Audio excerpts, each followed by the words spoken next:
હાલ એક ભાજપ નેતાને લઈને ખૂબ જ દુઃખદ સમાચાર સામે આવી રહ્યા છે। ભાવનગર રાજકોટ હાઈવે પર બુધવારે મોડી રાત્રે અકસ્માત સર્જાયો હતો, જેમાં ભાવનગર જિલ્લા પંચાયતના મહિલા પ્રમુખ રૈયાબેન મિયાણી પતિ મૂળજી મિયાણીના મોતના સમાચાર સામે આવ્યા છે।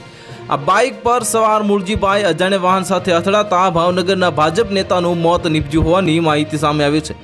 મળતી માહિતી અનુસાર ભાવનગરના સિહોરમાં ગઢોલા ગામ નજીક ભાજપ નેતા મૂળજી મિયાણીનો અજાણ્યા વાહન સાથે અકસ્માત સર્જાયો હતો અને મૂળજી મિયાણી બાઇક લઈને હાઈવે પરથી પસાર થઈ રહ્યા હતા અને તે સમયે અચાનક બાઇક સ્લીપ થઈ અને અજાણ્યા વાહન સાથે ટકરાય, જેના કારણે ઘટના સ્થળે જ તેમનું મોત નીપજ્યું હતું। ઘટનાની જાણ થતાં જ પોલીસ અને એમ્બ્યુલન્સ ઘટના સ્થળે પહોંચી ગઈ હતી અને મૃતદેહની પોસ્ટમોર્ટમ અર્થે હોસ્પિટલ મોકલવામાં આવ્યો હતો અને હાલ સમગ્ર બનાવને લઈને સોનગઢ પોલીસે અકસ્માતનો ગુનો નોંધી અને આ વિશે વધુ તપાસ હાથ ધરી છે। જો કે પોલીસે હજુ સુધી અકસ્માતનું કારણ સ્પષ્ટ કર્યું નથી।